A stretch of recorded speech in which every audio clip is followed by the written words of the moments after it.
Well, hello everybody, welcome back along to another episode of the Dairyman. Sorry, my name is Frank, as always. Hope you're doing very well today. You join me as we are bringing the latest addition to the fleet back up to the yard. We mentioned in the previous episode that we were looking at upgrading our straw chopper, and that's exactly what we've done.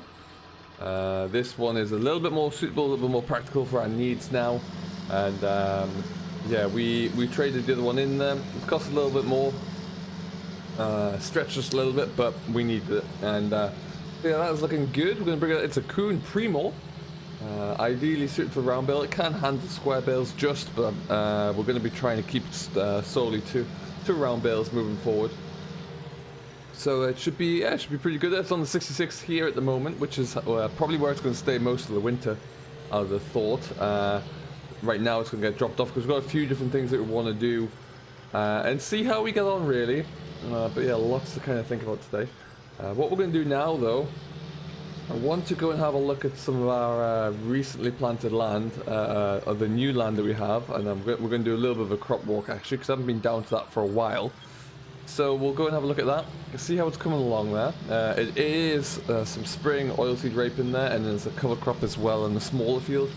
And we'll see how we go. We've also got bales to cart from over in the corner, and we've got a few other bits and pieces to do. There is land, the grass paddocks around the new shed at the lower yard. They have been mowed and raked up, so that should be baled soon. We've also got some weeds under control still, but we can get onto that. So yeah, lots to do at the moment. We're keeping ourselves nice and busy, which is always good. Always what we want to see. So what we're going to do here is just swing this around. I think for now we might just swing this actually around the corner here. It can stay in the straw shed for now. That seems like a good plan to me, and we'll come and get this back later on. Okay, so let's just get this lowered down here. You know what, we might even just leave it there, because I'm probably going to give it a bit of a blast later on. We've got cattle to feed up, bed up here anyway, so we'll do that later. But yeah, everything else is looking good. I'm going to shut this gate. Sometimes let the cattle come into here and just mow this off a bit as well when they want to. So as long as we keep one of the gates shut, I'm happy with that. Yeah, like I said, we're going to go out for a little bit of a drive, do a little bit of a crop walk, see how it's all coming together. It's beautiful once again, another lovely drying day. I'm really hoping that we get at least one more decent rain shower just to get the get everything growing a little bit more. No doubt it's thriving in the sunlight we have at the moment, but it wouldn't hurt just to get a little bit more rain onto it. But yeah, let's spin this around here. Wonderful stuff. Cattle are settling in down New Yard. There's only where are we now? We're currently looking at around about 35 down there, so not the full amount that we're hoping for this first phase, but logistically it was a little bit more, it was a little trickier than we anticipated at the moment. So they're going to be arriving, just not quite as soon as we first thought. Yeah, down we go.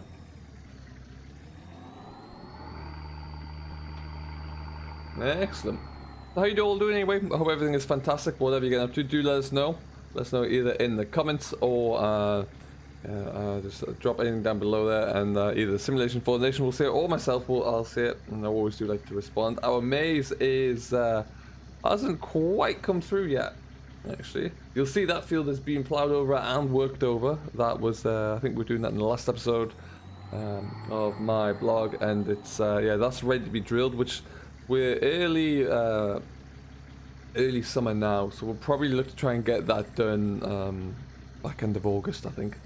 And we'll see what else we need to do at the time though. But yeah, at least it's ready to go, so we can just go straight in with the drill, and we should be laughing.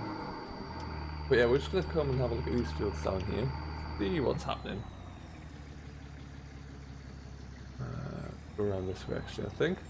Yeah, it's been a little bit of a time down here. Now these were bought, we bought these fields with the crop already established there, so usually we wouldn't put oilseed rape in. The cost of, oh, stop there. The cost of establishment is too much for my fancy, really. And we don't get we get some straw off it, but the straw is nowhere near as good. What on earth is that down there? That shouldn't be there. Whatever it is. So yeah, that's disappointing. But we'll get this lifted. I've got to buy a for the oilseed rape anyway, and then we'll put some wheat about. Probably put some wheat straight in after it. What in the world is this? Who has been dumping all that trash down here? Look at all this rubbish. The fly tippers we have in this region are notorious, and it's getting worse and worse at the moment. And this is just another prime example of what we've got to deal with, because now this is on my land. I have to get rid of this, and it costs me money to dispose of it. And yet they keep coming in here because there's no one guarding the gate there, I suppose, and they'll just keep coming and dumping and dumping and dumping. And even, why are these gates open? Oh my god.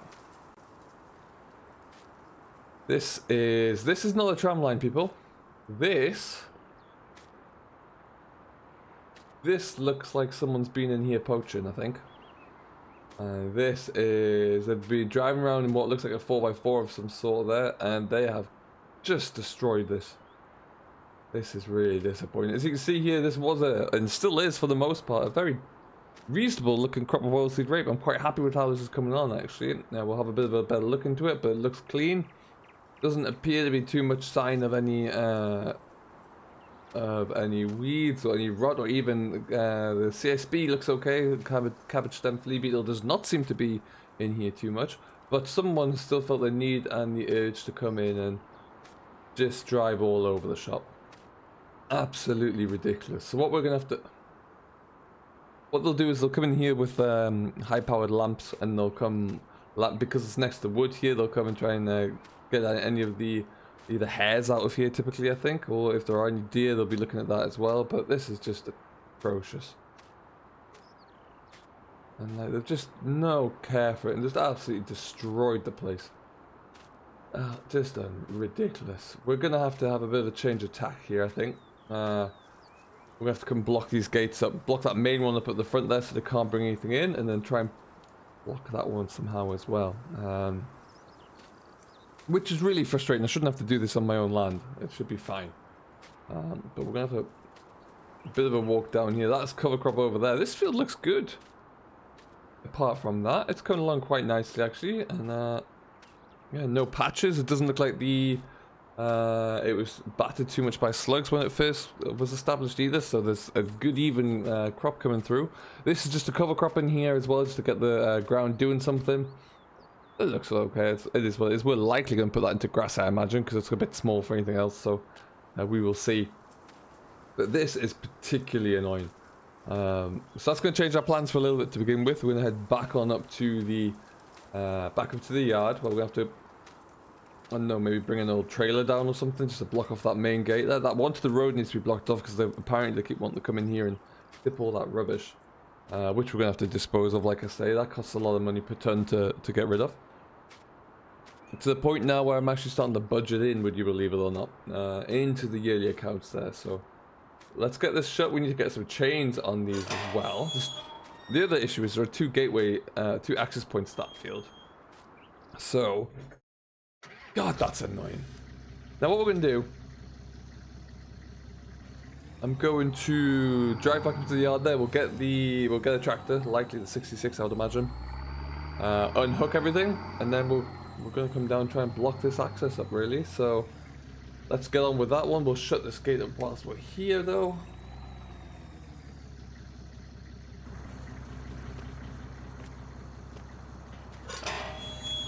Maybe even try to get some trail cameras or something to watch people, see what they're doing, see who the culprit is. Very often, if I go through some of that rubbish down there, I might even find receipts or paperwork with names and addresses on there. And I am tempted just to stick everything into a trailer and just go and dump it back on the doorstep. But we'll get the place locked down first, I think. So join me back in a second there when we'll be up with the 66. So I think what we're going to do, we're going to take the old muck trailer down for now, because we do have that bigger one that we can use. We're going to block off one of the main gateway there that we saw, and what we'll do after that is try and find another bit of equipment, scrap really more than anything for now, that we can just kind of stick in the other gateway and block that up. I do know of a company who are making I saw advertised at Llama actually. They're making what are called POACHER blocks, which are big concrete blocks that you can drive over with a tractor or with a bit of equipment, but they're sufficiently big enough to stop like a trailer, a Land Rover or anything like that getting over them. So, or a truck or however they're dumping all this rubbish. So that's what we might look into doing there. That'll be a good way to go. But yeah, this is obscenely annoying and frustrating to have to do this. But that's the world that we live in, unfortunately, right now. I think this is the 4th different event this year that we've had of some form of fly tipping. That's one thing, but the destruction of the crop by poaching is something else. That's just too much. So we are going to have to stick this in there. I do have, like I say, a few trail cameras from looking at trying to find some badger sets and things like that we've used in the past. So we might bring those down at some point there, just not right now. This is the main hurdle though, will be to get this all blocked off, because this is the other gateway right here. Okay, so what we'll have to do is come back and block that one off with some thing.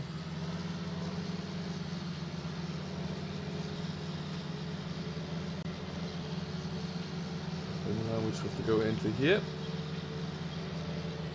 The most infuriating thing in the world. Everything was going so well until this point as well. Okay, just stop about that.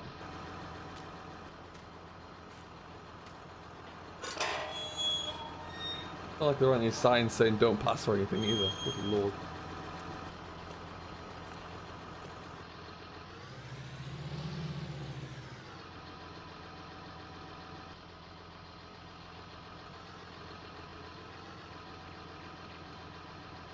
Okay, let's get this all blocked up.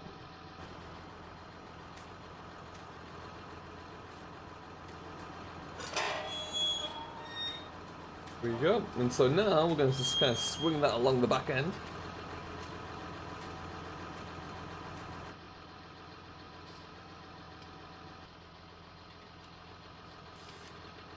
Even if we just kind of take a square back, just enough to stop them trying to jimmy the gate open in any way. Should about do it, I reckon.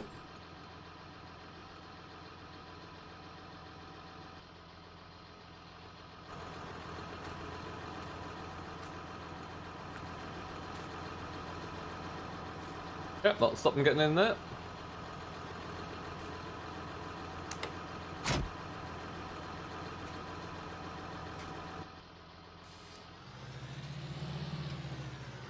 Okay, so we're gonna have to creep our way along the side here. If we can get out, but yeah, that's just so annoying. That I'll have to come back in and get with a trailer on the back of the defender there, I think.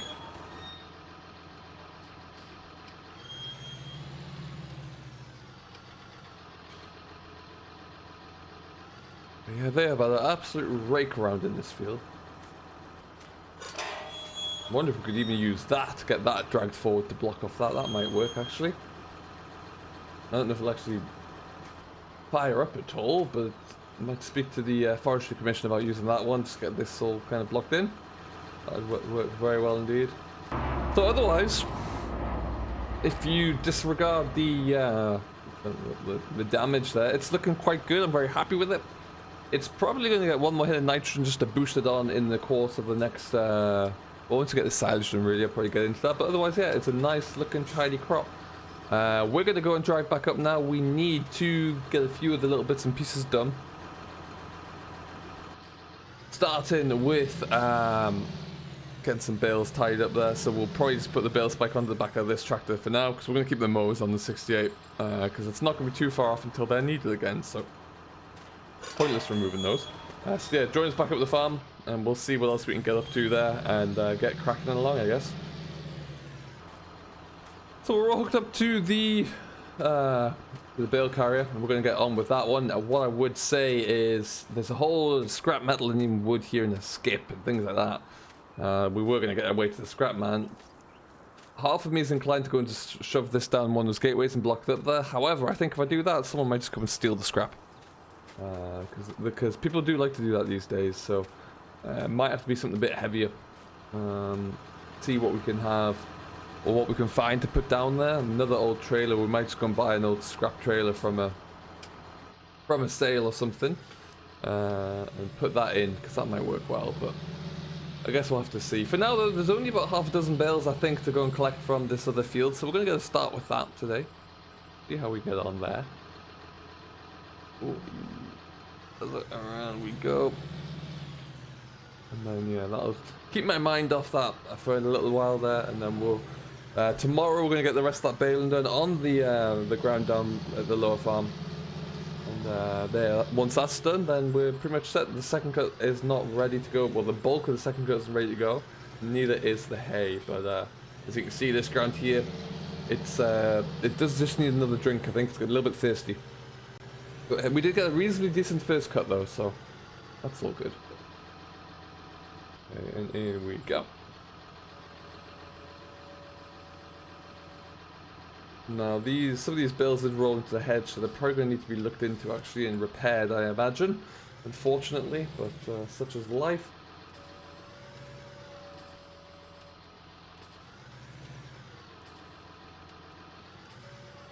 Bale number 1.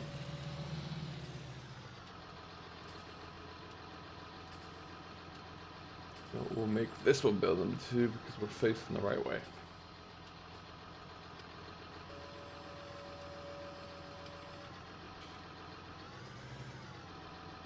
Awesome.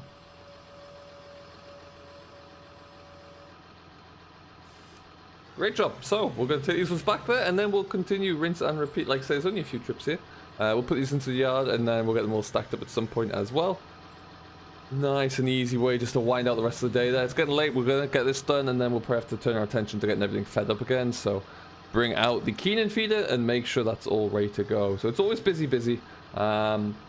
But yeah, we're getting ourselves through here. It just never helps that some of our local community around here like just to kind of cause even more problems for their own self-gain, which is very frustrating. But that is the world that we live in, and it's not just me who's affected, there's many people. We're going to have to start getting all these gates shut and locked, I imagine, to counter that. But hey-ho, we'll see what we can do. For now, though, we're going to leave it here. Thank you ever so much for watching. I have been Frank, your humble host, as always. I do hope you have enjoyed. If you have and you've yet to do so, don't forget to hit that like button, smash that subscribe button to join Simulation for the Nation. Very kindly agrees to host everything, and we will see you all in the next one. Until then, stay safe, enjoy what you're doing as always, but most importantly, happy farming.